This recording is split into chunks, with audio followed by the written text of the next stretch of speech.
Assalamualaikum warahmatullahi wabarakatuh. Selamat siang, salam sehat untuk kita semua. Rekan-rekan sekalian, pada siang hari ini Bareskrim Polri, khususnya dari Direktorat Tindak Pidana Ekonomi Khusus, akan merilis tentang penanganan yang selama ini tentunya menjadi masalah di masyarakat, yaitu pinjaman online bermasalah atau pinjaman online ilegal. Tentunya pada situasi pandemik seperti ini, masyarakat tetap membutuhkan dana. Pada satu sisi dana untuk kebutuhan hidup di rumah tangganya, dan ada juga masyarakat yang butuh menambah modal untuk usahanya agar usahanya tetap berjalan walaupun pada masa pandemi ini. Dan salah satu pilihan masyarakat yang favorit sekarang yaitu dengan meminjam pada pinjaman online. Ya. Mengapa masyarakat favorit memilih pinjaman online ini? Karena dengan beberapa pertimbangan. Antara lain, proses yang tidak berbelit-belit dengan pinjaman online ini, waktunya pun tidak terlalu lama, ya, pinjaman segera dapat cair. Kemudian juga dengan bunga yang ditawarkan rendah dan juga tenor atau waktu pemulangan daripada pinjaman ini yang cukup panjang. Ini beberapa hal yang menjadi alasan dari masyarakat sehingga banyak masyarakat tertarik dengan menggunakan pinjaman secara online ini. Dan tentunya ternyata muncul permasalahan ketika proses pembayaran angsuran daripada pinjaman itu sendiri. Beberapa kejadian-kejadian yang tentunya meresahkan masyarakat ketika dalam proses pengembalian dari pinjaman itu sendiri. Janji yang awalnya bahwa pinjaman akan waktunya cukup lama, tetapi dalam pelaksanaannya itu semua tidak sesuai daripada perjanjian awal. Kemudian bunga yang ditawarkan rendah, ternyata dalam prosesnya bunganya lebih tinggi, ya, dari perjanjian.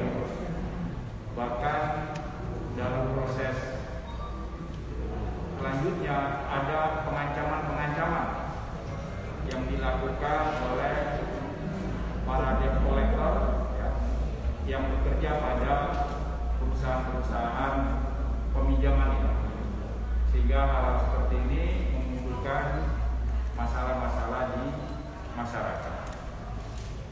Cukup banyak laporan di kepolisian, baik di Bareskrim maupun di satuan-satuan wilayah. Oleh karena itu, untuk meredam daripada permasalahan-permasalahan seperti ini, Polri melakukan langkah-langkah penegakan hukum terhadap pinjaman-pinjaman online yang dilakukan oleh perusahaan-perusahaan yang ternyata setelah didalami tidak mendapat izin dari instansi yang berwenang, khususnya dari Otoritas Jasa Keuangan. Oleh karena itu, pada siang hari ini Bareskrim Polri, dalam hal ini Direktorat Tindak Pidana Ekonomi Khusus, akan memaparkan beberapa kasus yang sedang ditangani.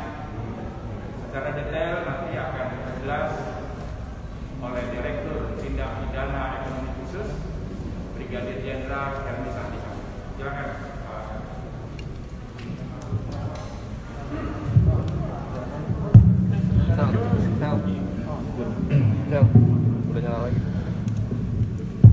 Assalamualaikum warahmatullahi wabarakatuh. Selamat siang, salam sejahtera bagi kita sekalian. Shalom. Pada kesempatan ini kami dari Bareskrim, Direktorat Tindak Pidana Ekonomi Khusus, akan menyampaikan kepada rekan-rekan sekalian hasil kegiatan pengungkapan, rangkaian pengungkapan online, ya, baik itu yang berasal dari adanya aplikasi maupun koperasi yang mengaku sebagai koperasi. Perlu kami sampaikan juga bahwa pada kesempatan ini sudah hadir Bapak Tonggam Tobing. Beliau adalah Ketua Satgas Waspada Investasi OJK, kemudian juga dari Asosiasi Fintech sudah hadir. Perlu kami sampaikan bahwa kegiatan pengungkapan ini juga karena koordinasi, kolaborasi Skrim dengan pihak OJK dan pihak-pihak lainnya. Rekan-rekan sekalian, sebagaimana diketahui bahwa salah satu cara yang paling favorit yang dicari oleh masyarakat sebagai Bapak Karopenmas, yaitu apabila masyarakat sedang butuh pinjaman yang cepat, itu menggunakan atau melalui pinjaman yang online, yang sifatnya online tadi. Dari situasi ini kemudian berkembang dan menjadi keresahan di tengah masyarakat karena ternyata begitu pinjaman itu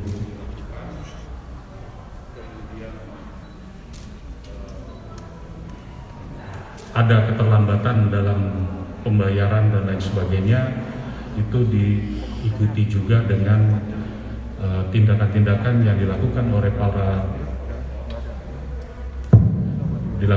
para debt collector virtual, gitu ya, dengan menista, dengan mencemarkan nama baik dari si borrower istilahnya, ya. Nah, dari kegiatan tersebut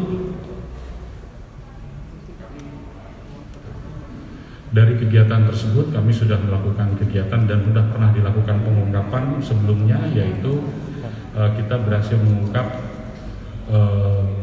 pinjaman online tanpa izin di PT SCA yang sudah diungkap beberapa waktu lalu, di mana dari hasil pengungkapan dan penggerebekan di Jakarta Utara telah dilakukan penangkapan beberapa tersangka. Berikut barang buktinya, ya, ada ribuan kartu SIM card, modem pool, ya, bisa dilihat di situ, modem pool, beberapa handphone, laptop dan lain sebagainya. Kemudian kita tidak diam di sini karena ternyata pelaku ini juga dalam aksinya selain membuat aplikasi di Play Store, ya, kalau dia Android mungkin App Store, selain membuat di Play Store, dia juga mengirimkan secara acak atau SMS blasting. Nah, dari SMS blasting ini kita kemudian membuat kategori-kategori, mengelompokkan menjadi satu, sehingga kita bisa mengetahui ada beberapa jaringan lain lagi. Ada yang di Sulawesi Selatan, di Kalimantan Timur, dan di Medan. Tim berangkat ke Medan, melakukan profiling, penyelidikan, akhirnya kita bisa melakukan penangkapan di Medan. Nah, dari situ berkembang bahwa ternyata para pelaku ini selain tadi PTS CA, ini juga terafiliasi dengan beberapa KSP, Koperasi Simpan Pinjam, ya, ada Koperasi Simpan Pinjam Hidup Hijau, Cinta Damai, Tursaku, Pulau Bahagia, kemudian Dana Darurat, Dana Cepat Cair, dan Pinjaman Kejutan Super dan lain-lainnya, yang semuanya terafiliasi dengan jaringan ini. Nah, dari penangkapan di Medan, ya, kita juga melakukan ditangkap 2 orang lagi di sana yang berperan sebagai debt collector. Nah, ini yang menarik, debt collector atau penagih bagian penagihan, di mana mereka membuat pesan-pesan tulisan yang mungkin sifatnya sudah mencemarkan nama baik. Contohnya adalah seperti ini, ya, dibuat seolah-olah bahwa borrower itu adalah bandar sabu, bandar narkoba. Kemudian maaf, ini kalau dia perempuan di crop, ditempelkan dengan yang seronok, serta yang lain-lainnya. Ini yang menimbulkan di tengah masyarakat. Nah, ini semua sudah kita lakukan penangkapan dan ini masih akan terus kita kembangkan ke jaringan-jaringan yang lain. Jadi kita sudah melakukan penangkapan total keseluruhan adalah 8 tersangka dengan berikut barang bukti. Tadi ada ribuan SIM card, kemudian modem pool untuk mengirim SMS blasting, kemudian ini ada beberapa handphone dan laptop yang fungsinya adalah untuk melihat, fungsinya untuk melihat alur transaksi dan lain sebagainya, maksudnya transaksi komunikasi gitu ya dari para pelaku itu. Ada beberapa tersangka yang saat ini masih dilakukan pengejaran, warga negara asing, ya, ini kita sudah lakukan pencekalan dan mengirimkan DPO kepada kedua orang ini. Kemudian sebagaimana tadi, kita tidak akan berhenti, kita akan terus mengusut jaringan-jaringan ini. Namun perlu kami ada sedikit hambatan karena ini sifatnya menggunakan teknologi. Begitu oleh teman-teman, nanti silakan akan dijelaskan oleh Pak Tonggal, sudah di take down oleh Satgas Waspada Investasi oleh OJK, itu dalam waktu singkat dia bisa membuat lagi sesuatu yang baru. Nah, dari pengungkapan ini setidaknya ada beberapa stakeholder yang perlu kita tingkatkan kerjasamanya. Yang pertama adalah dengan Kementerian Kominfo. Kenapa? Karena fakta dari kita temukan ribuan SIM card tersebut itu sudah terregistrasi.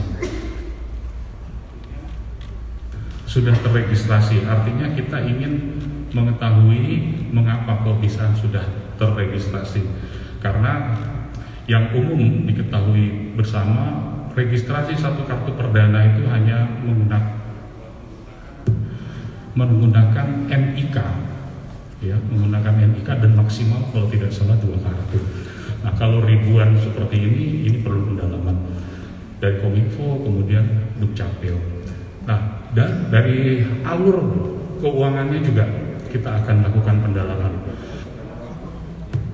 Karena ternyata pembayaran cicilan dan lain sebagainya itu menggunakan virtual account. Sehingga di sini kita juga berkoordinasi dengan AFPI untuk bisa sama-sama nanti ke depan kalau ada peristiwa-peristiwa seperti ini udah bisa saling mengisi, melengkapi dan lain sebagainya. Mungkin ini yang bisa saya sampaikan. Kalau nanti ada yang ingin ditanyakan oleh rekan-rekan sekalian, saya persilakan. Tapi mungkin untuk lebih jelasnya lagi kami berikan waktu kepada Ketua Satgas Waspada Investasi, Bapak Tongam Tobing, untuk bisa juga menjelaskan.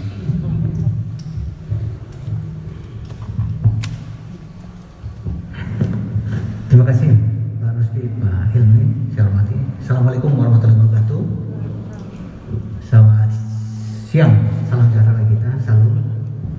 Tadi sudah disampaikan Pak Rusdi dan Pak Hilmi bahwa ini suatu bukti bahwa pemerintah benar-benar ingin memberantas pinjol ilegal, dan kami sangat apresiasi kepada kepolisian, Barreskrim, khususnya kepada Direktorat Tipideksus yang telah berupaya sekuat tenaga untuk memberantas pinjol ilegal dengan penegakan hukum ini. pinjol ilegal ini adalah kejahatan, bukan sektor jasa keuangan. Kenapa? Karena mereka ini tidak terdaftar di OJK, di mana peraturan perundang-undangan mewajibkan mereka harus terdaftar sebelum melakukan kegiatan. Mereka sama sekali tidak terdaftar. Dan juga mereka ini tidak tahu kita di mana alamatnya, ganti-ganti nomor telepon, ganti-ganti alamat, dan oleh karena itu harus diberantas karena merupakan kejahatan. Apa yang mereka lakukan ini, kami dari Satgas Waspada Investasi tadi disampaikan Pak Helmi memblokir, menghentikan kegiatan sampai saat ini 3.365. Bisa kita bayangkan. Tetapi tidak cukup seperti itu karena kita blokir hari ini, nanti sore dia ganti nama, besok ketimbang lagi. Dan proses penegakan hukum ini adalah suatu hal yang memang membuat efek jerah kepada mereka, dan ini dibuktikan dari Bareskrim saat ini. Kerugian yang terjadi di masyarakat dari kerugian material dan imaterial yang dilakukan oleh para pelaku ini. Material ini mereka itu menipu sebenarnya. Jadi pada saat masyarakat kita download aplikasinya, pinjamannya contohnya 1 juta, yang ditransferkannya 600.000, kemudian bunganya juga tidak sesuai dengan perjanjian, jangka waktu juga tidak sesuai, tadi sampaikan. Ini penipuan, pemerasan bukan. Dan juga mereka ini selalu menyebarkan data-data pribadi para peminjam. Jadi sudah sangat tepat mereka ini harus mempertanggungjawabkan perbuatannya karena melakukan kejahatan. Kami dari Satgas Waspada Investasi beranggotakan 12 kementerian lembaga termasuk kepolisian, Bareskrim secara berlanjut melakukan edukasi kepada masyarakat. Kami sangat mengharapkan peran serta masyarakat jangan pernah akses ke pinjol ilegal. Kita sekarang sudah ada pinjol yang terdaftar di OJK, pinjaman online, ada 122 saat ini. Masyarakat diminta simpan daftar nama itu di HP masing-masing. Kalau butuh pinjaman, hanya lihat di situ saja. Jadi jangan lirik kiri kanan yang lain, fokus di situ saja. Jadi kami apresiasi, dan pemerintah saat ini juga secara berlanjut melakukan pemberantasan. Kami dari Satgas Waspada Investasi dan juga secara berlanjut kami melakukan edukasi kepada masyarakat. Mudah-mudahan kita bisa melindungi masyarakat kita dari pinjol ilegal ini. Demikian, terima kasih Pak. Mohon izin Pak Karopenmas mungkin sekalian dari Asosiasi Fintech. Baik, terima kasih Pak atas kesempatan kepada kami. Saya selaku Sekjen dari Asosiasi Fintech Pendanaan Bersama Indonesia ingin mengucapkan apresiasi yang setinggi-tingginya kepada Direktorat Tindak Pidana Ekonomi Khusus Bareskrim Polri terkait dengan penangkapan pelaku fintech ilegal ini. Kita sudah banyak membaca sebagaimana kejahatan yang mereka lakukan, seberapa banyak kerugian yang mereka lakukan, dan itu ditujukan kepada masyarakat kalangan bawah. Nah, jadi kami di sini ingin mengucapkan terima kasih dan juga akan siap selalu membantu bersama-sama dengan Satgas Waspada Investasi dalam bentuk apapun untuk mendukung penegakan hukum bagi Polri untuk memberantas fintech pinjaman online yang ilegal ini. Saya rasa itu dari saya, Pak. Terima kasih. Mungkin ada yang ditanyakan? Silakan. Ada yang mau bertanya?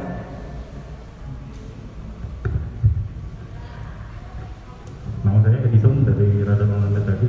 Saya sampaikan kepada Pak Helmi dan Pak Tongkam atau Ketua Satgas Waspada Investasi. Saya tertarik dengan regulator yang regulasi kita di Indonesia. Sekarang masa pandemi gini, kalau kita berdasarkan informasi dari Badan Perlindungan Konsumen dan Yayasan Lembaga Konsumen Indonesia, penyedia jasa keuangan merupakan rating tertinggi untuk keluhan konsumen dan saat ini. Dan bagaimana Pak Tongkam untuk saran ke pemerintahnya agar masalah seperti ini bisa diminimalisir lah. Kalau saya baca dari peraturan OJK untuk perusahaan atau koperasi kayak gitu yang berbadan hukum itu dikasih tenggang waktu 1 tahun untuk bisa beroperasi. Setelah 1 tahun tidak mendaftarkan, baru dia ditutup atau dikasih sanksi. Koreksi kalau saya salah. Itu bagaimana saran dari Satgas Waspada Investasi untuk pemerintah agar peraturan regulasinya bisa direvisi atau gimana untuk menjaga para mafia-mafia penyedia yang fintech yang ilegal seperti ini. Dan untuk Pak Helmi, kasus yang diungkapkan sekarang ini itu butuh waktu berapa lama Pak untuk kita mengungkapkan kasus yang sekarang digelar ini, dan pasal-pasal apa saja Pak yang kira-kira dipersangkakan nanti untuk para tersangka? Terima kasih. Terima kasih. Jadi pinjaman online harus ada izin. Itu prinsip utama. Karena ada peraturannya. Kita lihat di peraturan OJK 77 tahun 2016 bahwa setiap penyelenggara pinjam uang berbasis teknologi informasi harus terdaftar di OJK. Jadi pada saat terdaftar nanti di tahun setelah itu bisa mengurus perizinan tadi.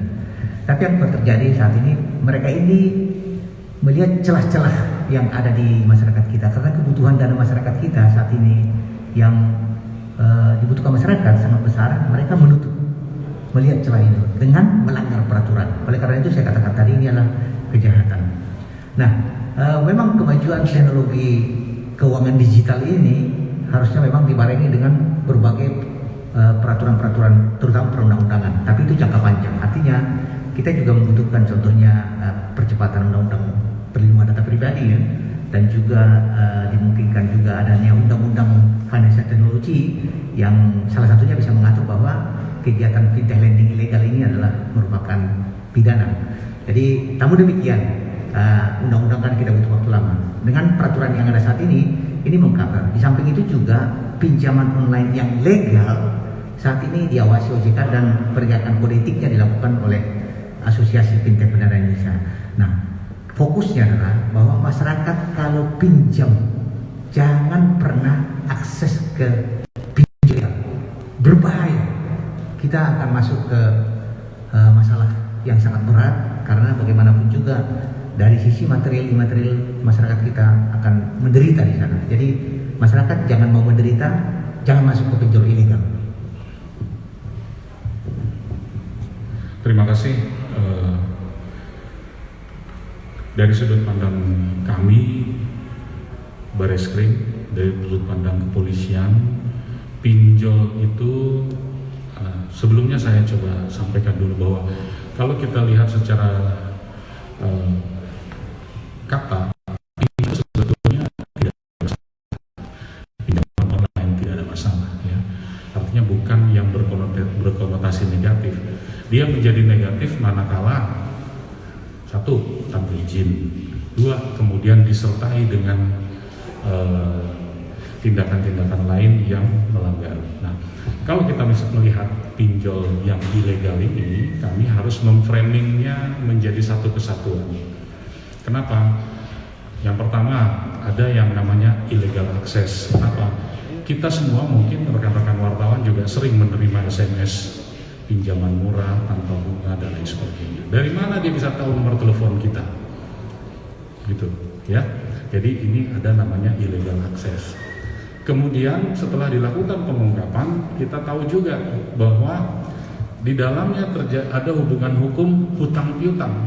Nah, kalau dilihat satu sisi ini keperdataan, ya, hutang piutang adalah perdata.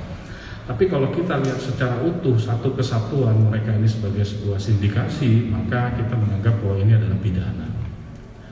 Ya, dari hasil pengungkapan tadi, yang pertama perbuatan melawan hukum yang dilakukan oleh para pelaku ini adalah satu illegal access. Yang kedua, karena tadi sudah saya katakan kita temukan SIM card dalam jumlah banyak, kami menduga bahwa ada pemalsuan. Kan begitu. Kemudian tindakan lain membuat hal-hal seperti ini. yang dilakukan oleh para penagih, para debt kolektornya, berarti ada perbuatan melawan hukum lain, apa penistaan, kemudian pencemaran nama baik, fitnah, gitu ya. Apalagi disebutkan membawa lari uang perusahaan sejumlah 1.200.000, kok kecil sekali gitu kurang lebih ya. Jadi ini harus dilihat secara utuh. Kemudian ditanya butuh berapa lama pengungkapan ini. Kami katakan bahwa pengungkapan kasus yang berhasil diungkap oleh penyidik itu tergantung kasusnya itu sendiri. Ya, tergantung sejauh mana atau sebanyak apa asupan informasi yang dimiliki oleh penyidik. Semakin banyak informasinya, tentu pengungkapan itu akan menjadi lebih cepat. Begitu sebaliknya, semakin minim informasi tentu akan menjadi relatif lebih lama. Nah, terhadap peristiwa yang berhasil kita ungkap ini, terhadap para tersangka dan lain sebagainya, ini kami kenakan pasal 45 ayat 3 Undang-Undang ITE. Kemudian ini tentang tentang ITE tadi. Kemudian ada Undang-Undang nomor 62, Undang-Undang nomor 8 tahun 99 ini tentang perlindungan konsumen, pasal 8 dan pasal 62, serta ada lagi undang-undang tentang cipta kerja, cipta karya, serta pasal 311 KUHP. Jadi ini ancaman hukumannya 5 tahun dari semua pasal ini kurang lebih. Ada lagi?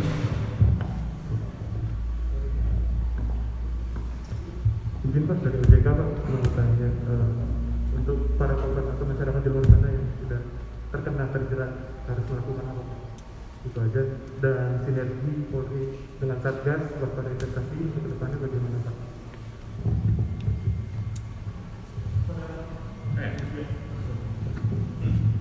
Enggak, kurang jelas tadi pertanyaannya. Saya cuma dengar OJK-nya aja, makanya saya kasih. Dan mungkin Pak, saya dari OJK, jadi mau tanya bagaimana masyarakat di luar sana yang telah menjadi korban harus melakukan apa? Yang sudah kena di luar sana, masyarakat di luar sana yang telah menjadi korban Pak, yaitu harus gimana tindakan selanjutnya, bagaimana mereka harus laporkan atau bagaimana, dan sinergi Polri dengan Satgas waspada investasi ke depan bagaimana Pak?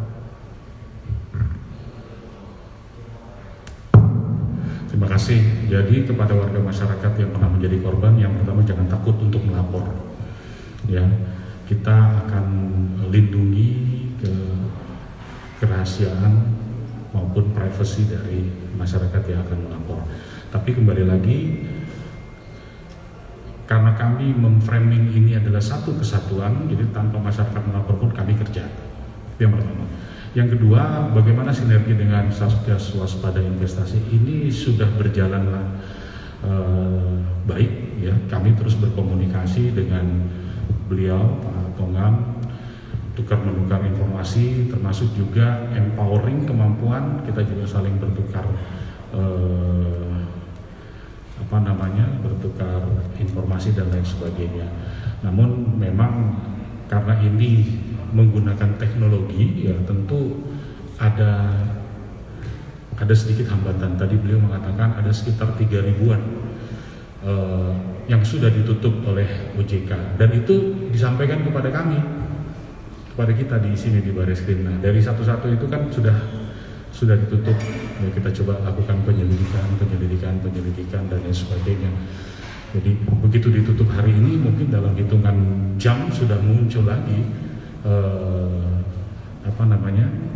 sesuatu yang baru tadi, ya. Jadi kalau untuk kerjasama dengan OJK, bahkan bukan dengan OJK saja, dengan asosiasi, baik itu asosiasi fintech dan pendanaan Indonesia, asosiasi-asosiasi lain, termasuk juga dengan PPATK, kita bekerja sama dan berkoordinasi. Cukup? Baik, rekan-rekan sekalian, terima kasih atas segala perhatiannya. Wassalamualaikum warahmatullahi wabarakatuh. Salam sehat untuk kita semua.